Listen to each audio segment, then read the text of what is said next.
A firefight ensues. During that firefight, the suspect vehicle comes to rest, at which time a subject exits the passenger side of the vehicle wearing tactical gear. That subject starts to run towards sheriff's deputies, and during the gunfire goes down. Sheriff's deputies immediately go to clear the vehicle so that they could clear the vehicle, make it safe, and render medical aid. At which time they contact the subject wearing the tactical gear, and we believe that both the suspect in the vehicle and the person that's contacted with the tactical gear, that person is our 15-year-old juvenile, Savannah. The suspect, we believe, is Graziano in the driver's seat of the car.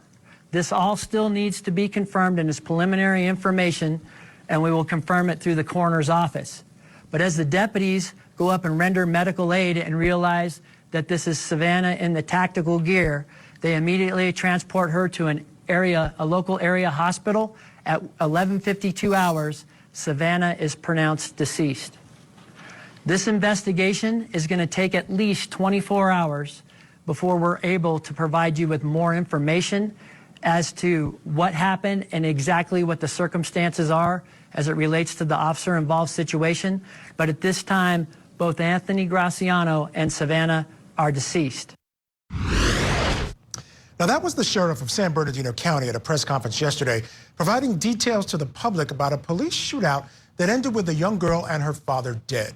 Now, an Amber Alert was issued for 15-year-old Savannah Graziano after her father, Anthony, killed Savannah's mother and then fled with her in what police are calling a domestic violence incident. A 911 caller reported seeing Anthony and his daughter. Police spotted him and entered into a high-speed chase lasting about 45 minutes or so. Now, according to police, multiple shots were fired from the rear window of the vehicle during that pursuit. Eventually, Anthony's car became disabled and he pulled off to the side of the road. As police arrived at the scene, gunfire was once again exchanged between police and the vehicle. Now, during this firefight, Savannah exited her father's car dressed in tactical gear and began running towards sheriff's deputies before being struck by a bullet. Now, the shootout ended with both Savannah and her father dead and at least one deputy injured. Now, it is unclear at this time, however, whether Savannah was struck by bullets fired by her father or the deputies. So we posted about this to our social media pages, and we asked you, our 13th juror, do you think police reacted too quickly in this firefight? Should they have stopped at some point? We begin with our 13th juror comment of the day from Dozier, who says, no, not in this case. Having a gunfight with police results in people being killed, period. All right, still with me, Edwin Mercy, Nima Rahmani, Kirk Nurmi. Eklund, I'll start with you. Your thoughts on this case? This is a tough one. I put the blame squarely on the father. The death of this girl, no matter what bullet killed her, it goes to the father. Yeah, absolutely. But, you know, there was a point in time in which, you know, negotiations, like we had a negotiator, people to try to de-escalate the situation. And I didn't hear any steps that were taken to at least attempt to de-escalate the situation. It doesn't matter. Yes, if he did something wrong, he's committing a crime. But if we have the opportunity to save lives, we should take it. Now, just based on the retelling of the facts, we hear what's happening, we hear a hot pursuit, but nothing did I hear anything about with regards to de-escalating the situation. So I'm really curious to see how Savannah was killed, because that can really give us just a good idea on what law enforcement did on that day. All right, let's move on to our next comment. It comes from Gina. Gina writes, hope there's body cam footage. Poor girl, if she was running to the police for help. Reminds me of a case in LA where a man was stabbed and called 911 only to be killed by police when they arrived. Kirk, you know, he makes a good point.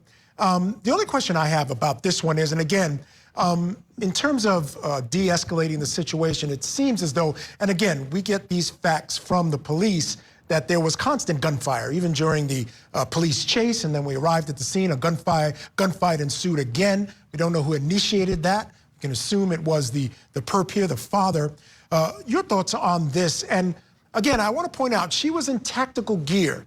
It may have been difficult to discern exactly who she was, although there was an Amber Alert for someone, and she obviously had to have been small. So your thoughts?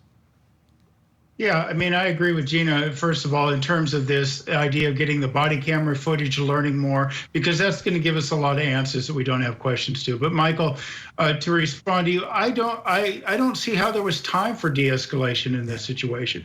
I mean, you're driving down the freeway, shooting bullets, what have you. Where's the time for de-escalation? Ditto, when the car finally comes over, the man comes out who's already suspected of a killing and is firing bullets. So yeah, to me, there's no time for de-escalation. You see someone in tactical gear. We don't know how far she was away from the suspect. Was this a misfire, what have you? So I think there's too much, story still left to be told. And we are getting it only from the police now. But ultimately, I think it's hard to pin anything on the police at this point in time. Yeah, we have to definitely keep tabs on this one and see how the facts play out in this. Big thank you to my think tank tonight, Eklund Mercy, Nemo Romani, and Kirk Nurmi for joining me this evening. We always appreciate your insights, and thanks.